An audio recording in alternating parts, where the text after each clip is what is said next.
la producción pasamos con bastante entusiasmo, porque al menos en mi caso tenía ganas de probar cosas nuevas y hacer, dentro de lo que nos permitía un presupuesto bastante escaso, como es el caso de la mayoría de cortos, hacer una obra con una cierta ambición. Cuando me llegó el proyecto, lo primero que vi en esta producción fue que era un producto de época, y es una cosa que hasta ese momento pues no habíamos hecho aquí en la productora, y con todo lo que conlleva un producto de época, ¿no? Un cortometraje en este caso, localizaciones reales, no puedes ir, bueno, puedes irte a plató, pero en un momento dado tienes que grabar en un castillo, atrecho de la época, vestuario, ¿vale? Y todo ese tipo de dificultades también son alicientes y hacían pues que quizás pudiéramos llegar a hacer un cortometraje diferente, algo que no se suele hacer hoy en día, y bueno, por eso nos parece que está bien, la verdad. Para afrontar esta producción, AVE tiene una metodología que aplicamos en todos los proyectos, ¿vale? Y una de las cosas que, bueno, que nos ayudan a ser más efectivos y con bajo presupuesto pues conseguir buenos resultados, es que tenemos gran parte del material con el que rodamos. Toda la parte de conseguir la cámara, la iluminación, todos los hierros que decimos. También teníamos gran parte del equipo técnico, porque normalmente cuando nos entra una producción que nos parece muy interesante y queremos apostar mucho por ella, tenemos un equipo técnico muy amplio, mucha gente para un mismo puesto, entonces pues siempre podemos elegir un equipo para esa producción. Entonces por la parte técnica y artística, por nuestra parte ningún problema de no tenernos que preocupar en exceso sobre ello, ¿no? Eso sí, buscamos gente externa como siempre en apartado de sonido, apartado de maquillaje, gente que, bueno, ya hemos trabajado más veces con ellos, pero que no son internos o interinos de la productora, pero bueno, tenemos ya costumbre de trabajar con ellos, son buenos. Y por la parte de vestuario, por la parte de atrecho y tal, pues se encargó la persona en concreto que ocupaba ese cargo, ¿no? Que en este caso, aunque no es muy habitual, se encargó el propio director, que era Fede, y él fue el que asumió pues las tareas de conseguir. Es decir, nosotros como productora, como cualquier productora, pues hacemos la producción ejecutiva y luego pues cada apartado, cada técnico en su puesto hace su faena. Entonces en este caso pues está el director de vestuario, el de arte y el jefe de producción que se coordinan. Entonces a mí me tocó poco. Yo como director de fotografía sí que obviamente pues iba viendo el atrecho que Fede iba consiguiendo, yo le opinaba, me gustaba más una cosa, me gustaba más la otra, esto había que envejecerlo, esto no, pero por lo general en realidad Fede tenía una idea muy clara de lo que quería.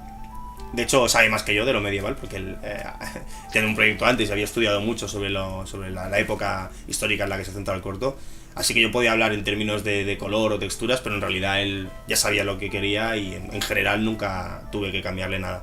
Cuando planteé la idea a Javi y a una serie de personas para que se implicaran en el proyecto, algunos de ellos me comentaron de coger un director de arte, pero claro, era un punto en el cual yo había seleccionado el castillo, había seleccionado el vestuario, había seleccionado el atrecho, de manera indirecta me había ocupado ya de toda la faena de arte.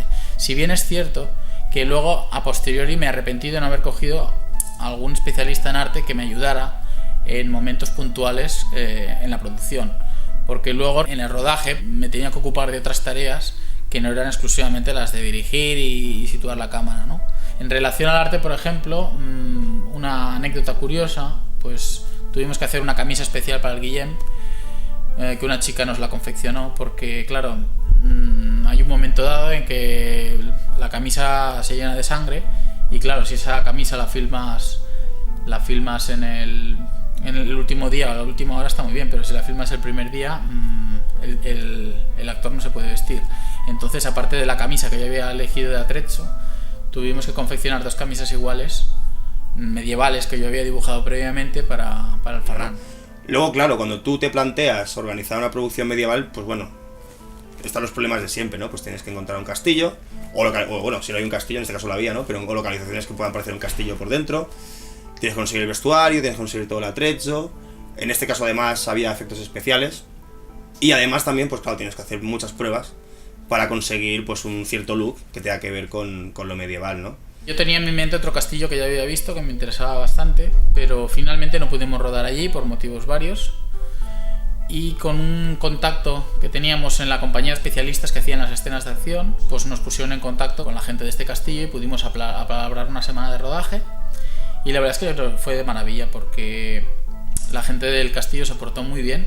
Yo me pensaba que nos iba a dar muchos problemas y lo único que hizo fue solventarnos problemas, lo cual no siempre es así y no es esperable que sea así. También debo decir que si finalmente hubiéramos rodado en el castillo que teníamos pensado, hubiéramos tenido muchísimos más problemas de los que tuvimos aquí. Porque este castillo tenía aseos, tenía lugar donde cambiarse, se cerraba con llave, mientras que el otro castillo que había pensado estaba prácticamente salvaje.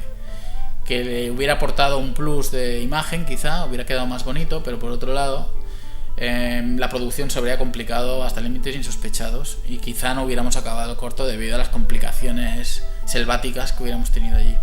Bueno, en este caso había escenas de noche, con lo cual hubo que intentar ver cuáles eran esas escenas de noche. Entonces se estudió el guión, me estudié el guión por mi cuenta, marcando un poco las escenas, marcando también la disponibilidad de los actores y por tanto qué escenas necesitábamos, qué tipo de actores. Una de las ideas era que salvo el protagonista, el resto de actores pudieran únicamente venir un día, ya que esto se rodaba en Balsareny por cuestiones de logística, etcétera. Creímos que era lo más adecuado, ¿no? Bueno, pues como todos los rodajes, ¿no? Pues un poco esperando a que lleguen los jefes de departamento, vayan pidiendo sus requerimientos y analizando pues las localizaciones, las situaciones, localizando, preveyendo posibles contingencias y tener sobre el presupuesto en el que disponíamos la máxima cantidad de material posible, ¿no? Como director de fotografía, para preparar el rodaje de este cortometraje, lo primero que asumí fue la responsabilidad de decidir la cámara.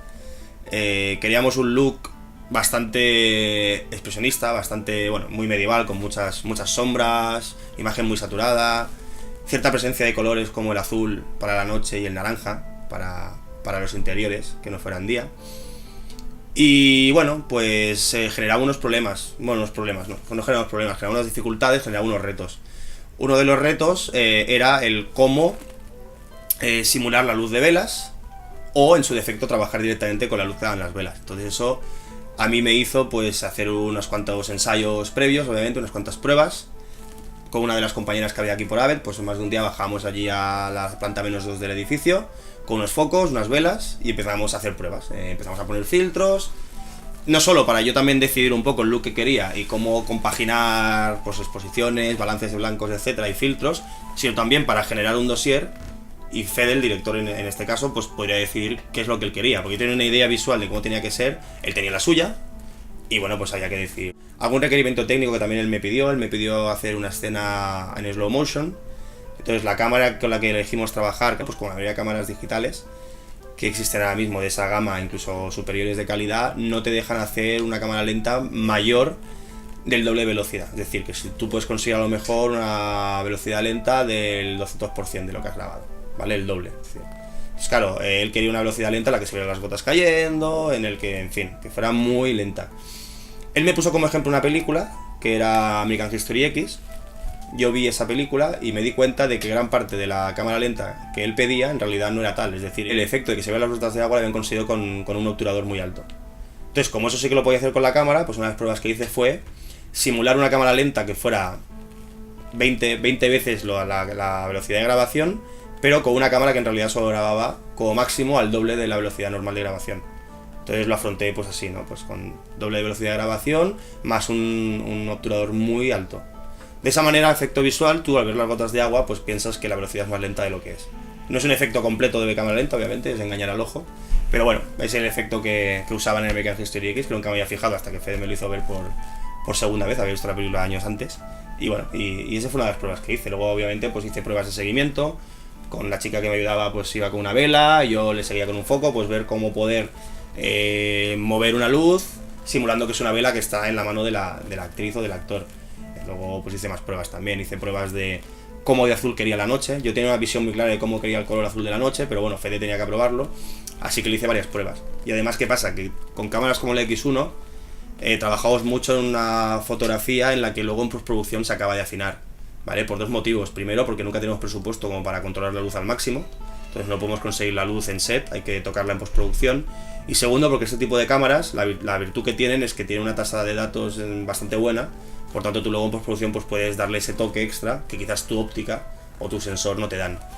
Entonces una de las pruebas era pues todo lo que yo grababa, luego lo talonaba para que Fede viera diferentes grados de talonaje. Es más, yo en las pruebas hacía diferentes tipos de contraste con los focos para luego aplicar diferentes contrastes también con la postproducción, hasta encontrar el punto en el que el contraste de la escena más el contraste del talonaje diera lo que queríamos.